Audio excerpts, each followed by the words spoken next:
Welcome to Conscious Conversations. My name's Luke McLean. I'm a meditation teacher. I'm a life coach. I work a lot with leaders and teams around culture, around mindful leadership and well-being. So it's just like the whole wellness sphere is a passion of mine, and especially that holistic look at mindfulness around how do we be conscious in what we consume in life. It's something that that impacts our well-being, but impacts our performance. So if you want to check more of me out, I'm at lukemclean.net or Luke McLean Mindfulness on Instagram.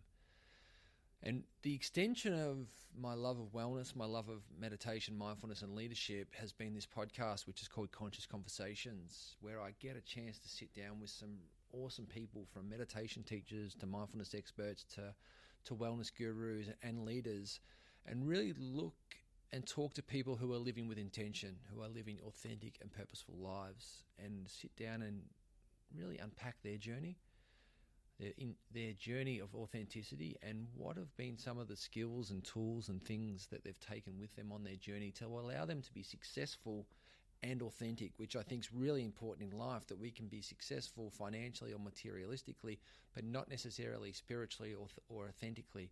How do we get that complete package and do it in a realm that we feel this is possible? Often we feel that for us to be authentic or purposeful, it's going to come at the cost of us financially, from a status perspective, or materially, and we can't have both. So that's really what this podcast is trying to bridge that gap.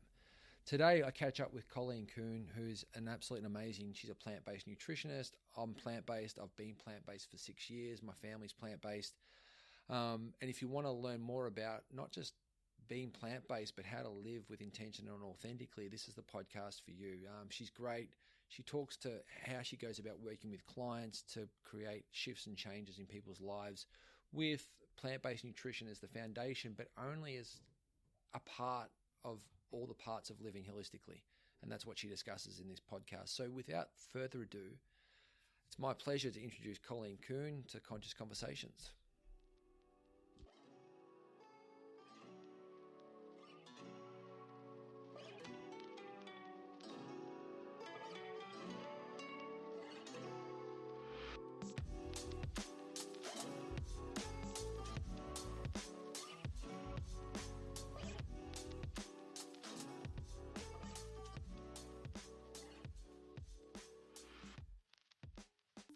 So, Colleen, thanks for coming on the show. Hey, Luke. Thanks for having me on. Awesome.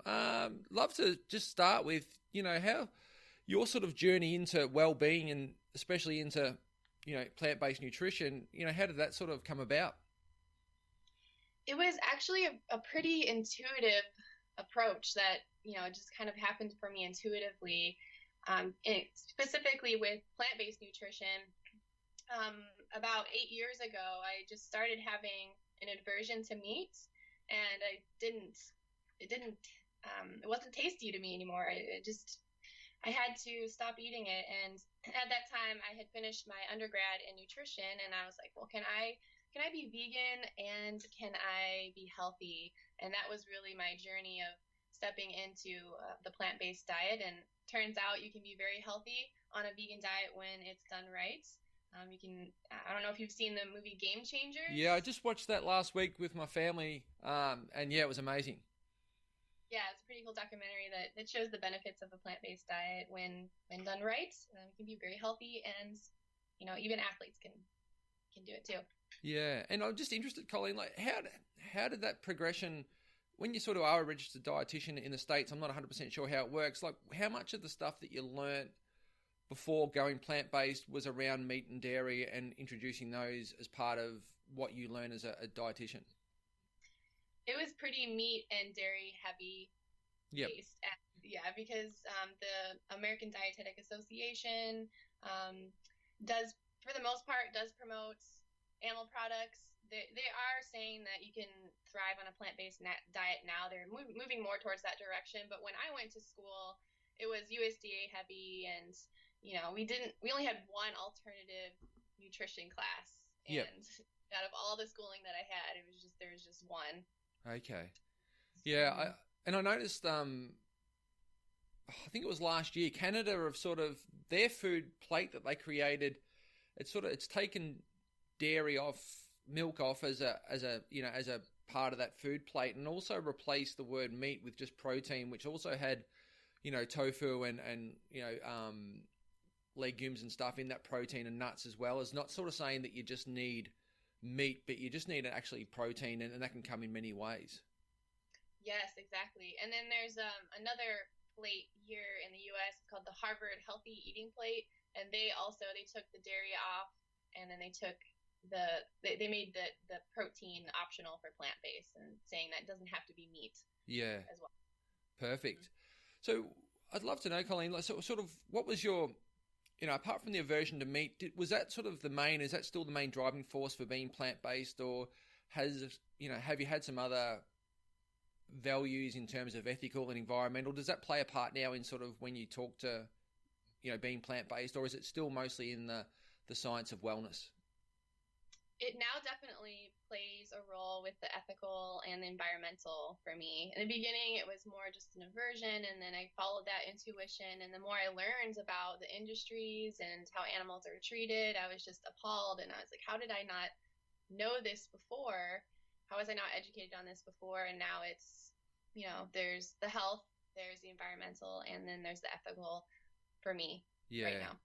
It's a pretty, in my opinion, we've got 7 of us at home are all plant-based, but it's a pretty compelling 3 points of view when you sort of look at it from a wellness perspective, you look at it environmentally, and then you look at it ethically. It hits home quite hard. And most people that I've spoken to have started down one journey, but generally the other 2 have come into their sphere of consciousness as well. And I find that it's really important for people to really understand the whole part of being plant-based. Absolutely. And for me, like, going plant-based was the gateway and has unlocked the door for healing on multiple levels for me. It was like the first step in me owning what I wanted and not what my parents wanted or what society wanted. And really has been a journey of just self-expression and speaking up and supporting my own health, my mental health, as well as, the environment and as well as animals too. Yeah. Well, it's funny you say that, Colleen. I was talking to my wife last night about it, and it's like, we were talking about the kids, and it was like, for us, and it was one of the proudest things probably, or one of the most significant things we've done is make all the kids, not make them, but really educate them on the importance of plant-based nutrition, and eating a really whole plant-based diet where the kids eat so many fruits and vegetables every day, that grounding of them as young people to understand the importance of that, and also what that does for their bodies, what that does for the environment, what that does ethically, has probably been the most significant and most important parenting shift we've made in our kids, we think. And if they do not stay all plant-based forever, then that's their choice. We're not going to definitely make them do that, but we feel that there's so much learning in their ability these days when they're at school also to just say no, like to say, no, I'm not going to eat that because that's not what we eat. I think that's going to help them down the track when they sort of get older and there's a drinking culture or there's drugs around, that they've at a young age been able to stand up for themselves and say, no, we don't just do that because everyone else does it. Yes. Wow. That's beautiful that you're teaching them that early on, that they have a choice. Because I think that often we don't learn that we have a choice to decide, what to eat or what to drink or what not to drink, all that. So you're definitely setting them up for success in the future and currently. Yeah, well, we try to. I mean, the kids watched Game Changers the other day, that movie, and it was good for Cooper, who's 12, who's playing football, to see so many great athletes who are big, strong men, especially, that, that they can thrive without meat and not needing meat, and also, to look at that as a wellness perspective, for him to get that insight and to have so much more exposure than maybe people that were plant-based or vegan 10 years ago. Now the studies and, there's a lot of things you can read and see now that really put it in a really positive light. Which is nice. Yeah, I think for us too, there was so much more. Even at the supermarkets in Australia, there's so much more now to eat. And I know that in the States, there probably always has been, or maybe in LA, I'm not sure about in Portland. But your ability to actually make a plant-based diet work for you at a convenience level now is a lot easier. Mm-hmm. Yes, a lot easier than it was when I started 8 years ago. That's for sure. Yeah, okay, perfect. And with your clients, how does it work, Colleen, in terms of, what's a typical client from the start perspective to moving them through and to create shifts and changes within their nutrition? What's that look like for you? Yes. So, the average client I have is someone who is plant-based and wanting to really make sure that they are meeting their nutritional needs on a plant-based diet. And, there are some nutrients that can be missed. So we take a closer look there at what they're eating and try to optimize their nutrition, and not only look at their nutrition, but we also look at their nervous system health as well, because we know that stress plays a huge role, and looking at our mental health is really important. How are they managing stress, and how are they taking time for themselves, and how is their nervous system health? So we take a look at that too, and also movement and exercise, as well as sleep. Pretty much all the aspects of health, and how we can optimize that, not only with just plant-based nutrition. Okay. And do you do that through some testing, or is that through some questions and answers, or like how does that sort of play out in terms of your relationship with a client? Yeah, so if they want to do testing, we definitely do that. There's some special testing that I recommend here in the U.S. that they do that looks at micronutrient panel, looks at their vitamin panel, also antioxidant panel, and some metabolic factors. And then if they don't want to do that, though, then we can just take a look at what they're eating through a tracking system. There's a tracker I like to use called Chronometer. Okay. And it's a pretty in-depth look at all the amino acids and all the vitamins and minerals and things like that. So it can give me a pretty good idea of what they're getting enough of, what they might need to get more of. Yeah. And so that's specifically for nutrition. And for the stress management, we'll definitely focus on resonant breathing techniques, self-care techniques, things like yoga, meditation, stress management, to make sure that their nervous system health is doing well. Yeah. And how, for you, Colleen, how important is that holistic look? Like have you worked with people that have gone just down the nutritional path and then not bothered to do the mindfulness or the meditation or the well-being path? And have you can you get a gauge on the differences when people do embrace the holistic look at wellness as opposed to just an aspect of it? Yeah, people succeed much more when we look at the holistic view, because there's not just one part that's going on. And often when we're making behavior changes, there's a deeper reason behind, why we're resistant or why we're stuck. And it comes down to a lot of the background that we have, and taking a closer look at that and making behavior changes coming from an approach that way versus just do it. We can't just do it. There's more to the equation than that. Does that make sense? Yeah, absolutely. And this is one of the things I actually wanted to talk to you about, and I'm so glad you went down that path. I do a little bit of wellness stuff with people. I teach meditation primarily, but I do a little bit around eating as well. But my belief is that if you're going to make a significant change within your diet, you almost have to make a significant change within your behaviors and habits of life, because you can't have one without the other.